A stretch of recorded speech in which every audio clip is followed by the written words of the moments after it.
আইনের ভাষায় আমরা আসলে কোনটাকে হত্যাকাণ্ড বলব।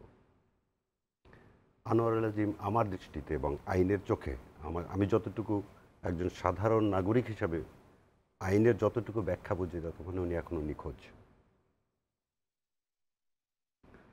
Until or unless we found the evidence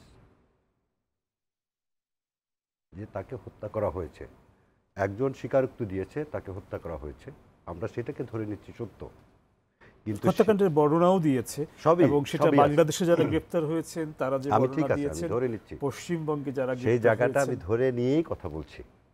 এটা হচ্ছে আমি চূড়ান্তভাবে বলার জন্য আসলে আমি সেই চূড়ান্ত জায়গায় বলার জন্য যখন আমি আইনগতভাবে যাব, আমি এই জিনিসটা প্রথম জেনেছি সিডরের সময়। আমারও এই ধারণাটা ছিল না। সিডরের সময় যারা নিখোঁজ ছিলেন, ডিস্ট্রিক্ট অ্যাডমিনিস্ট্রেশনের কাছে আমি জিজ্ঞেস করি কতজন লোক মারা গেছে, 3000+। যারা সাগরে গেছে ফিরে আসেনি তাদের বলছে until or unless we recover their body we can't say that they are dead. আমার কাছে ওই এভিডেন্সটা থাকতে হবে, প্রথম কথা হচ্ছে সেটা।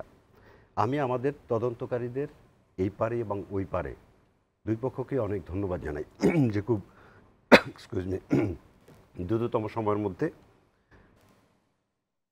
এই যেই হত্যাকাণ্ডের কথা বলা হয়েছে সেই হত্যাকাণ্ডের সাথে যারা জড়িত তাদেরকে খুব দ্রুততম সময়ের মধ্যে কিন্তু ট্রেস করেছেন এবং তাদেরকে গ্রেপ্তার করেছেন।